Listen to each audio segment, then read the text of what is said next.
No, I was just mentioning we should probably say what you should wear because we met last week to do like a little make sure we had our cards in line. But I like to dress up a little bit professional. Some people dress down and super comfy clothes, but I think this is one of your chances to make a good first impression.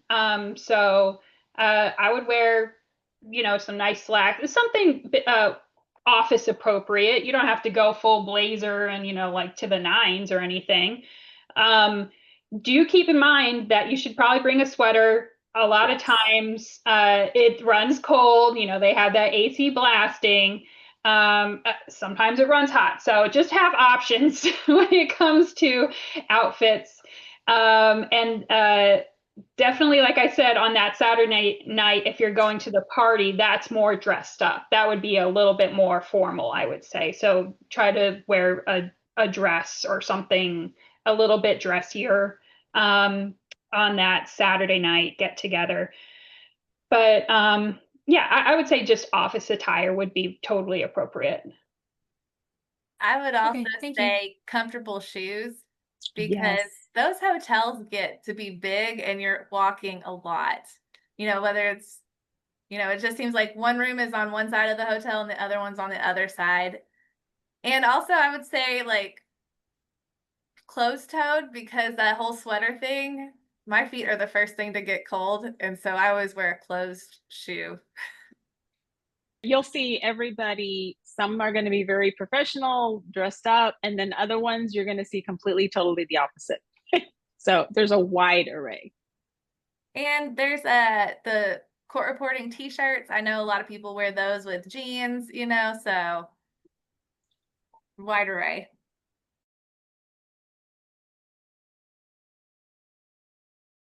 Some years, some of the vendors in the past, they would get together and they would do kind of like a little scavenger hunt where you did like a certain stamp or something from each vendor, and then they would give you something free. That changes every year, so be aware. If they're giving freebies, which there's a lot of vendors that give a lot of freebies, just go up, talk to them, just see what they have. But there's going to be everything from the dresses, clothing, jewelry. We've had literally the whole array, of course, stenograph and all the ones doing the writers. That's a good time to also try some of the new writers. And we should actually have a really good turnout, I think, for Austin. Yeah, some behind the scenes info is that I was told from a source that they've asked for extra. They usually do about 250 items for like 250 baggies for people attending. They've asked for 500 this year. So I think there's going to be a very large attendance to this one. Another thing about the vendors is they're kind of like setting up on Thursday. They're really all open Friday and Saturday. A good time to go see the vendors is in the morning when you're eating breakfast. Usually the vendors are opening or they open early, and on the breaks in between sessions, sometimes you can even skip out on a session because there's so many vendors and there's a lot of things to do and try and ask questions, especially with stenograph and trying the different machines. There's other reporting businesses that show up there. There's associations that show up. So if you haven't met your local association, there's a good chance they might have a booth there. I'm part of Central Texas Court Reporters Association, so CTCRA, and I think we're going to try to get it together and show up since that's where we live. So there's just a lot of opportunities. Make sure you don't miss out on that vendor area.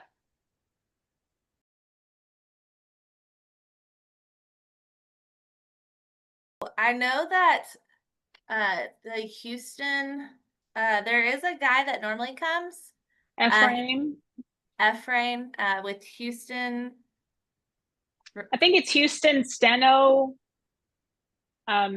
Sometimes he comes, sometimes he doesn't. I know that if he is there, you have to get on the his schedule, because his schedule will get filled up very, very fast. Yeah. If you're serious about getting it serviced, you need to find him Now. Thursday. Yeah, now reach out to him. I know when I went, I was able to get in, but only because I found him as I was setting up a booth. And he was right next to me. So you have to jump on him because his schedule fills up so quickly. That's if he attends. I don't know if he's going to. I put his name. He's on Facebook. He does charge, and I don't remember off the top of my head, but I have it. I think it depends on the writer too. yeah. As far as case stenograph, I think they want you to send it through send your machines to them. You got to ship them. And then, they have loaner machines or not. It's okay. So I have a Luminex 2.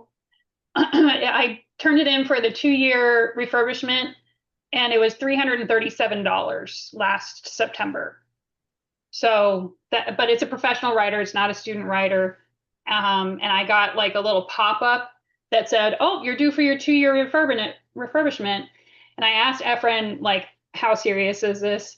And I was going to do it either way, but he's like, if you're taking really good care of your writer, you don't need a 2-year refurbishment. It's just something that Stenograph has on their writers to tell you to do that. And it's even after the refurbishment, I still get the message. So it didn't remove it technically, but it made me feel better that I was taking care of my writer.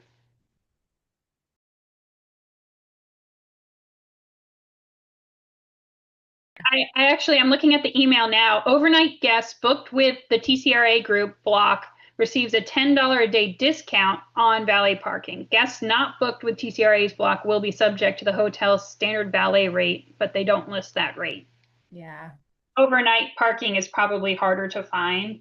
I don't know if the hotel has self-park or only valet. It doesn't say in the email.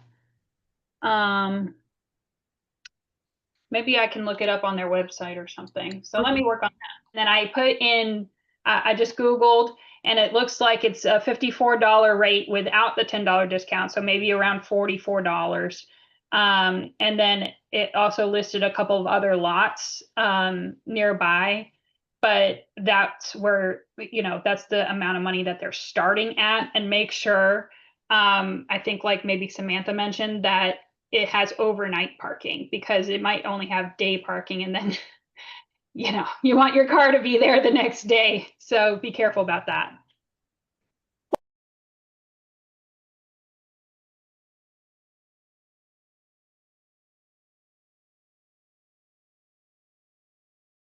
So Brooke will give you there's a little punch card, and all reporters get a punch card. It has all the sessions on it, and but then also the students will get one as well. And so there'll be the student sessions, but then there'll also be the general sessions.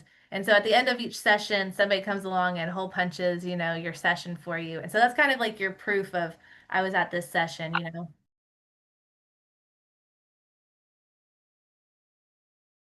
There's 10 different criteria, and so it should all be listed in that link of the student link. I want to say another one is you have to volunteer for a block of time. Brooke will have you sign up for a 2 to 3 hour volunteer slot. Okay. And so that could be manning of the registration booth, or or hole punching people at the end of the session. It could be various stuff.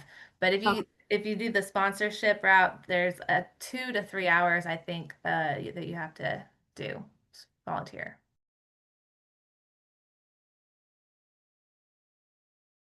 Hands those out. I think the TCRA committee is going to be having a booth selling raffle tickets for the scholarship next year as a fundraiser, and so that might be something you might man the raffle booth. She's our organization queen. In the past, when I've been one of those volunteer type people. You might help set up for like the luncheon and like putting out little decorations or helping out, yeah, at the booths or handing out name tags, kind of just easy stuff.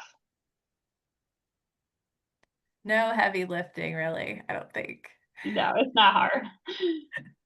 Well, and it gives you an idea too of what goes on in the background, because a lot of reporters who just go and they don't necessarily serve, they never find out and then never get a chance to see what goes on behind the scenes. So it'll give you guys an extra chance to see a little bit of the workings. Plus, also, you just find out a lot of information. And don't forget to actually read the brochure as well as any of the information that they put in your student bags.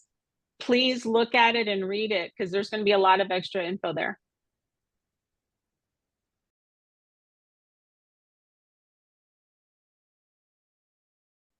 Yeah.